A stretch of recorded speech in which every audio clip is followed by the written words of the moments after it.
So when you wrote this book, Yeah. The Experience of Rahu Ketu, Yeah. these two entities, what did you actually understood about these two? This is to do with Kundalini. Kundalini. Yeah, Kundalini is at the base of the spine. Yeah. All right. So what is that? That's the Muladhara chakra, which is Mool. Mool is to do with Mool nakshatra, which is Ketu, and it's a serpent. Kundalini is a serpent. Yeah. When it rises through the center, it goes up to your head. What is that? Rahu. Your passage from your Kundalini from this to that is the most important thing a human being can do.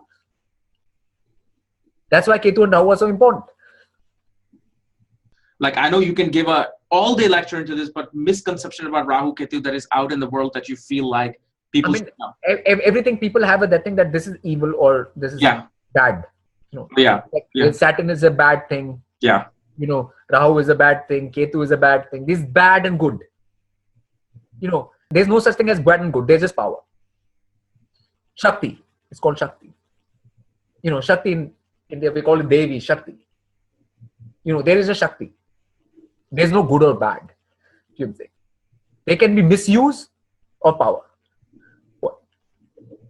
Use or misuse of power. That's all. So there's nothing called good and bad. So people have to take out this nonsensical notions of good and bad from their brain first.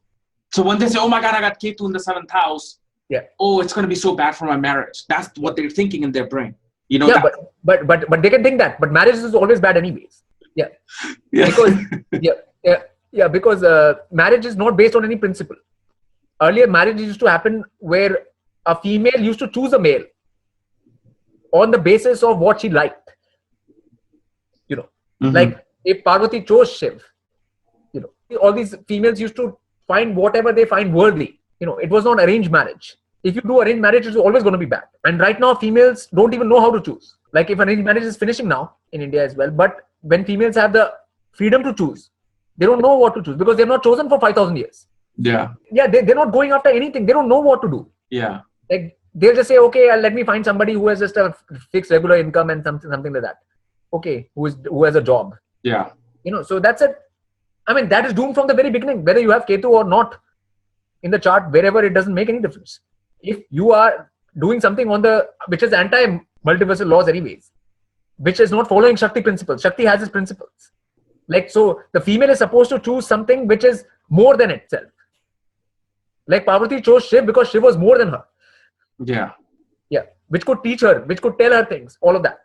So if you don't find something like that and you just marry any kind of being, then it is going to be doomed because you'll be frustrated with it. What has that got to do with Saturn or Mars or Ketu or Rahu? Like, right. What you will be frustrated with. But they have heard this on television and books. Rahu will do this, Ketu will do this. No, because they don't want to take responsibility for their own selves.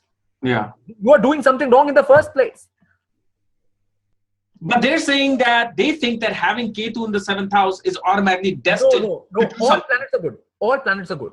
Right. First, let's make it clear. Yes. All planets are good and all nakshatras are good. It's how you use them. You are the being who uses them. What if somebody says, no, I thought Jyotish is about what is destined already and you cannot change it? No, that's deterministic, fatalistic thinking. I call it fatalism. I mean, you are here. You're existing only to change things. Every time you do a karma, you change things. Yes. You are here every time you do action, you're changing things. Beautiful. So you make your future right now as per your actions right now. Your future is not fixed. That is so beautiful, yes. Yeah.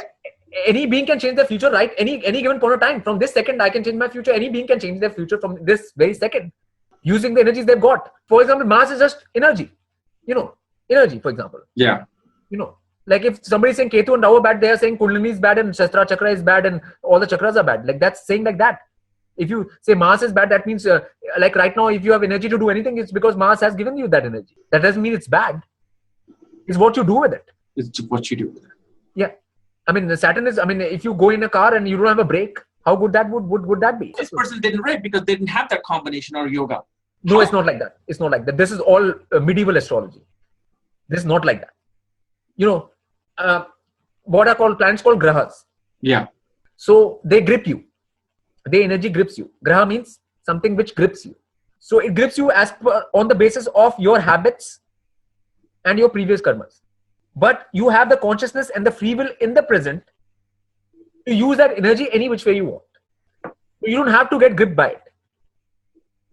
So that means if, according to someone's chart, they're destined to, let's say, be There's nobody stabbed by a destined for criminal. anything. There's nobody is destined to become a criminal by their chart. No. They're destined to be stabbed by a criminal. No, That no, means they can avoid that part. there's no such thing. They can totally avoid that situation completely. There's no such thing. Yeah, because Always do. Yes.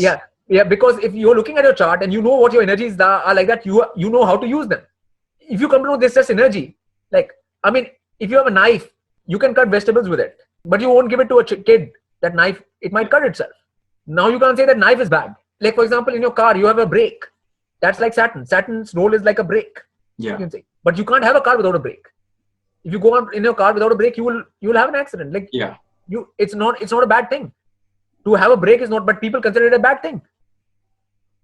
So when Saturn's influence comes and people find their breaks are happening in their life, they don't find it good.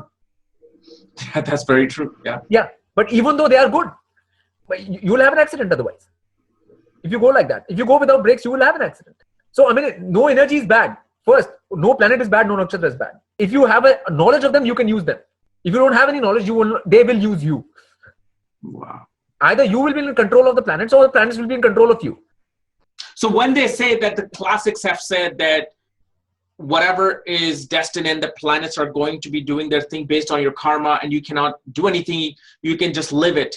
That's a very wrong statement then. That's medieval thinking. That's not the thinking of the rishis. Even Ravan was not controlled by the planets. Ravan controlled planets. Even rishis all controlled planets. All the rishis controlled planets. They were not controlled by the planets. Now we as normal common men, nobody needs to be controlled by planets. Everybody we as common people have the power to control the planets. Yeah, them controlling us. Yeah, obviously, if you control yourself, like, because you have consciousness, you have an option anytime. You have free will. Beautiful. Like right now, I can either lift this thing or not. It's in my hand. Every time you do something, it's in your hand. For example, if you speak from the center of your mouth, it's in your hand to speak from the center of your mouth. Yeah. Or you can choose to not speak from it. You have both the choices. Both. If you start speaking from your center of your mouth, then you will have more control over the planets. But if you don't, you won't. And what about these things called like remedies, gemstones? What is your perception on all temporary measures, temporary fixes? You know, like if somebody has a wound, for example, then you will put that thing on it. Yeah. You know, it's like that. That's all. Savlon and the coating, it's like that. It doesn't solve the situation from the core. So when you do yagnas and yantras and all of these things, yantras are just numbers and that things, they are sigils. You know. Again, you have to know how to use them. For everything, you have to have internal power. The power has to come from your own self and your own discipline. Jyotish is just part of this web of this multiverse you're living in and the rules of it. Once you know the rules, you are on top of the rules. It's for that. It's not a fatalistic, deterministic. All this use of Jyotish in India is all wrong. I'm saying it's all wrong.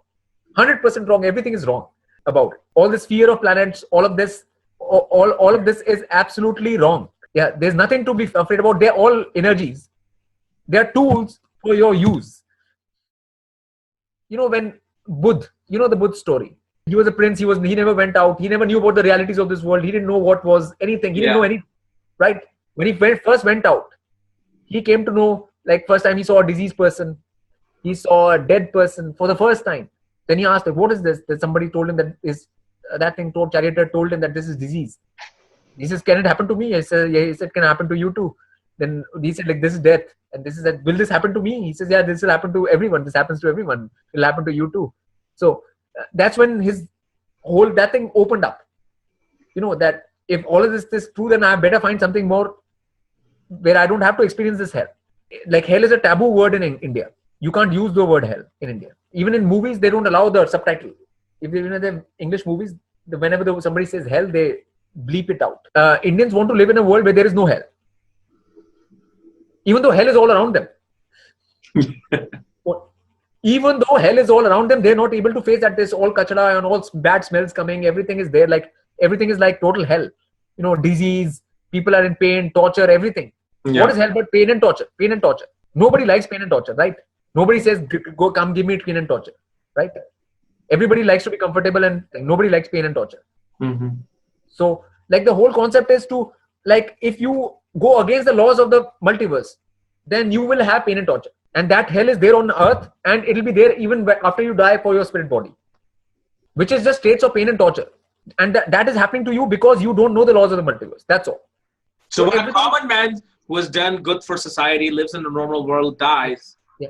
So his spirit... He'll go to hell. Anybody who goes as per society will go to hell. And what is that hell? Is that just back to earth? And No, more than like, it's like all the diseases of this world combined. When you have diabetes, cancer, all together, like. Yeah. Wow.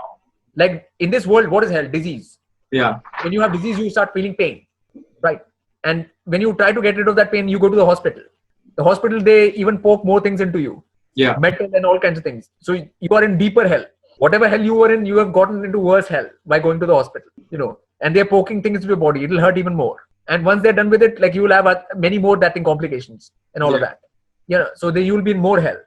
So there's mental hell, physical hell, all these hells are there. Because you're not doing things right. You're not eating the right food. You're not behaving as per the laws of the multiverse. You're not behaving as per that. You're not coming to the center. You're not praising beings which should be praised. You're praising things which should not be praised. You're praising Hollywood, Bollywood heroes which should not be praised. You know what I'm saying? If you praise those beings, you will go to hell. Because those beings are in hell anyways. But what if somebody doesn't know better? Let's say nobody came across this. That's your job to know. What you have been doing out here. From the time you were 3 years, 4 years old, what have you been doing here? Yeah, it's your job. That's the only job you have. That's the only job you have in this world. You don't have any other job. You don't have to live up to your parents' expectations. You don't have to live up to your society's expectations. You don't have to go do any of these things. That's not your job. Your job is just to find out where I am, who I am, and what are these laws, so that I don't get into trouble. That's everybody's job. Everybody's. Nobody has a different job. This whole concept of job is being given by the Westerners. Like you are this, now you are that, you are this, you are that, you are that. Yeah. Nobody's anything. There's no specialization. Specialization is for fools. They call it like, okay, this is a physicist, this is a chemist, this is a mathematician. I mean, what nonsense. I mean, earlier even Isaac Newton and stuff, they were alchemists. If you're an alchemist, you're a mathematician, physicist, chemist, all of that, all at the same time. You can't separate these sciences. If you separate them, you will not learn anything. You will not know anything. What is then heaven if there's no hell? pain? No pain. No pain. No pain. Simple. No leg pain, joint pain, this pain, that pain, anything. What? But how did you get to know that, okay, this is actually the law of the multiverse? I mean, you come to know. For example, okay, I'll tell you how.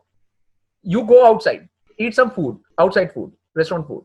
And if it's bad, you'll come back, you'll have a stomachache. Yeah. Or you come to home and you make some food yourself. Yeah. With fresh vegetables and that thing, cook yourself and eat it. You will not have any. Yeah. So you'll come to know what is what. It's not that difficult to find out what is what. If you are wanting to find out. I mean, you can experiment everything and clearly you'll see the results. I mean, if you put your finger into, like a child puts a finger into that thing, plug, they get shocked. They'll come to know what that is and what that is like. And there's a thing called electricity, and it is there. It's the same way multiversal laws are there in the same place. If you're following them, your Kundalini is rising. My Kundalini rose at the age of 19, 20, around at that time. So I started learning Jyotish at the same time my Kundalini was rising. I opened my third eye by the age of 20. Wow. Yeah. Okay, so explain to us, what is that opening of the third eye in Kundalini? Like when you go inside, you actually, the thing opens up inside. It's like a hologram. And there's no way to show it, except you can only show it in computer graphics and animation because it's inside. No, so what did you experience what did you feel when the third eye opened? It's not feeling like you, it's not about feeling, it's an actual gateway which opens up to other worlds. Wow. So, I mean, when that is happening, you don't have to be knowing that this is, it is there, you experience it yourself, right? So you don't need any book to tell you whether what happens or doesn't happen or not happens, because you do it yourself. And is that the same experience of Kundalini at the same time? And the Kundalini is a very physical experience. When Kundalini rises from your back, it's very physical. You can feel it. Like a mouse is running at the back. It's a physical experience first. All these things happen, and then you get knowledge of this multiverse. The more your chakras open up, more knowledge you get. That's why I have so much knowledge, which I can keep on speaking this for 24 hours, 24 days, 24 years. And do you need a guru? As they say, don't try to... No, I didn't have any guru. There are no gurus right now. But that's why I'm telling you the attitude you need to have. Attitude you need to have is that of a child. You have to be like a Ganesh. What is child? Ganesh. That's why you say Sri Ganesh. When you start anything, you start by Ganesh. Sri Ganesh, yeah. Why? What does that mean? It doesn't mean that you just go in front of something and just throw some flowers at some Ganesh statue, and that's not what it is. It's an attitude. Wow. There are 4 attitudes: innocence, auspiciousness, devotion to the mother principle. These are Ganesha's attitudes. First, you have to be like a child. You know, right now people are not like a child. Even when I see 4-year-old kids, 5-year-old kids, they're not like children. They know too much about this world. They're already trying to attract attention. They're trying to do all kind of nonsense. They're trying to get things out of their parents. All this thing. You can't be like that and get knowledge. It's the wrong pathway. That is the pathway to hell. That's the door to Nark. And the West is, whatever West promotes will always be for hell. So if you see any Western movies and stuff, you know, all that, they'll show a lot of hell in it. In the West, they show a lot of hell.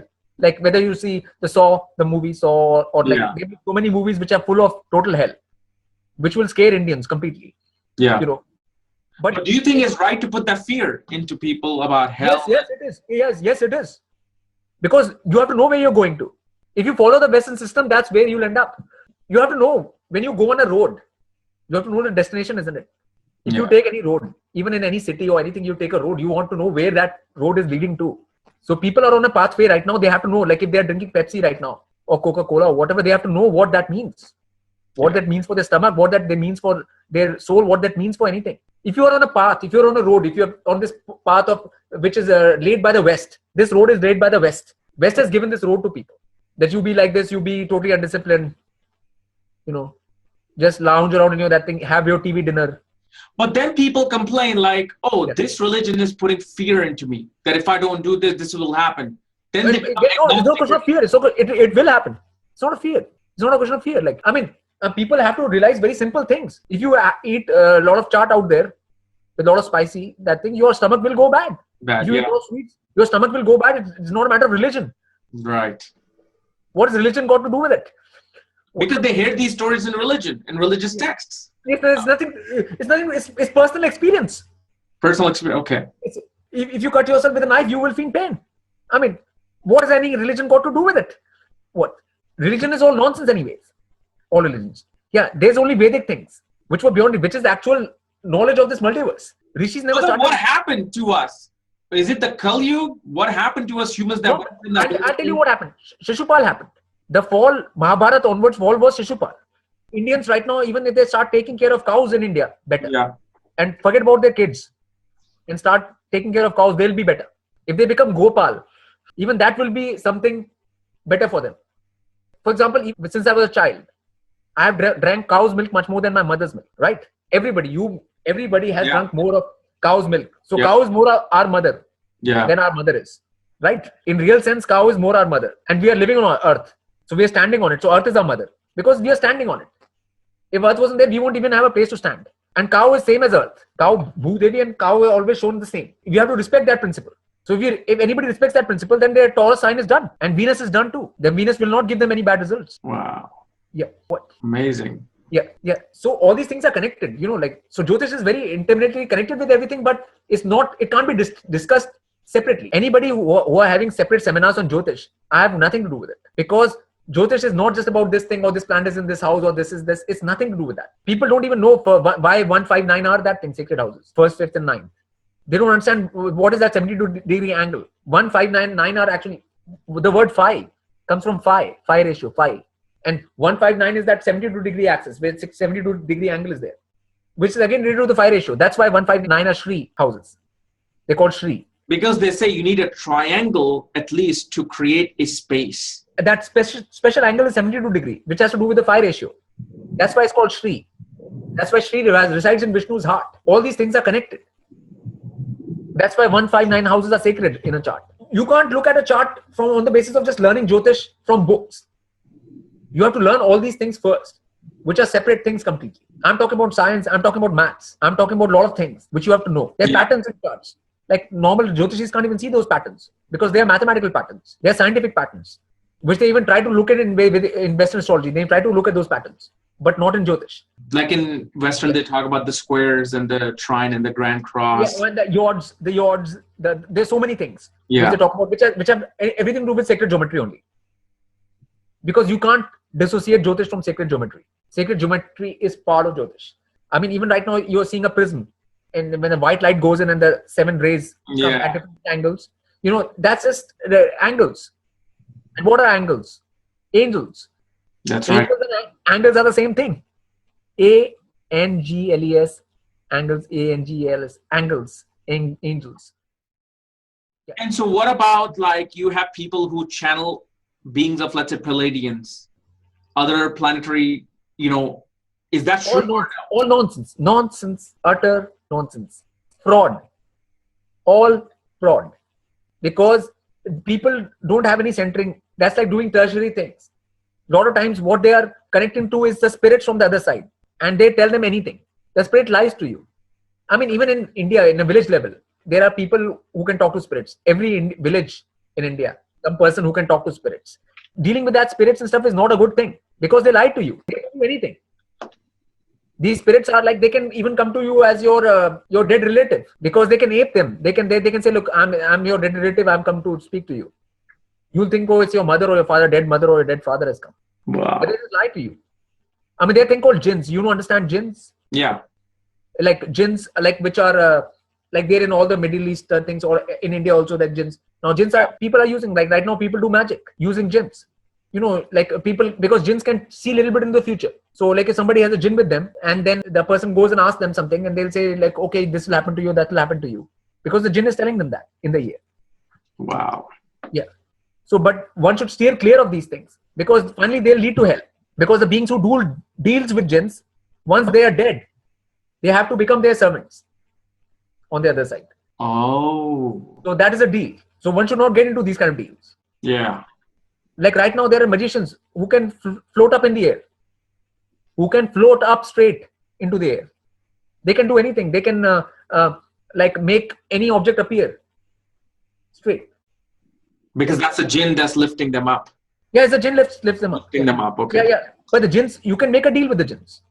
Any being can. Any person can make a deal with the jinn. But then they have to know what that thing of deal is. Like just like if you make a deal with a company, then you work 9 to 5 for them and then they give you a salary. It's like that. But you have to see whether that deal is good for you. Yeah. Yeah. What? Like whenever you're making a deal, it's not for free. If they give you something, then they'll take something from you. So also let me ask you, so when we see these Hindu gods like Vishnu and Shiva sitting and Ganesha sitting, Parvati sitting, are these actually real existing beings or these are just personification and imagery of certain energies? These are archetypes. Archetypes. The word is archetype. These are archetypes. You have to understand that. Like they are a pure principle. Pure principle in the sense that every female should be like Parvati. Why? It should not care about what their parents say. It should go for a male which is more knowledgeable than them. So then Parvati is any female which is like that. Who goes that way is Parvati. But there's no real Parvati that exists. But that is the real Parvati. That is real. Like if there was a female right now in flesh and blood, yeah, who went by that principle, that female is real Parvati. Real Parvati, yes. And there can be another female on another realm, higher realm, like that. Then that is Parvati too. It's a principle. Okay, like Vishnu has a conch in his hand. Yeah. So if you achieve golden mean fractality in your being out here, yeah, then you're here right now. Yeah. Yeah. These are principles. Like Shiv is the real male. Real male. What a real male should be like. Like real male should not be the person who goes to a gym. Like people think, like people who are going to the gym are females. They're not real males. The real males, only one thing should be knowledge. Who wants to penetrate? What is maleness? Penetration. Penetration, yeah. Yeah. Maleness is all about penetration. You have to penetrate and get to the knowledge, get to the core, get to the root, get to the crux. That's what maleness is. That's why I don't see any males in this world. When I look at males, they might be biologically male. Yeah. But to me, they're like females. Only females are concerned about their body or looks of their body. So then that's why they go to the gym. And when people go to the gym, their body becomes more female-like. You become round. You become like a female from going to the gym. And then you can never raise Kundalini even because all the weights, you suppress all of your that things. Any being who goes to gym cannot raise Kundalini. Any being who bicycles and is in that bad posture all the time cannot raise Kundalini. Wow, man. So there is so many things. Like whatever they promote in this world is all bad for you. That is absolutely true. Yeah. So then what would you say, what is that ultimate being that put everything in existence? Have you tapped into that energy? Yeah, I have tapped What into does it, it but look I like? don't want to talk about it. I have tapped into it, but I don't want to talk about it until some basics are clear. Like talking about like PhD level stuff to somebody in kindergarten. But how can you simplify it for a kindergarten child to say, okay, this thing is the one that really created everything, all the dimensions. For a kindergarten child, you start in basic steps, which I've said, like that you are a being and you are inside something, and that something has one basic law that you have to praise and bow to higher and divine. You have to do that, and if you do that, you will be fine. It's as simple as that. And for that, you have to find out what higher and divine is.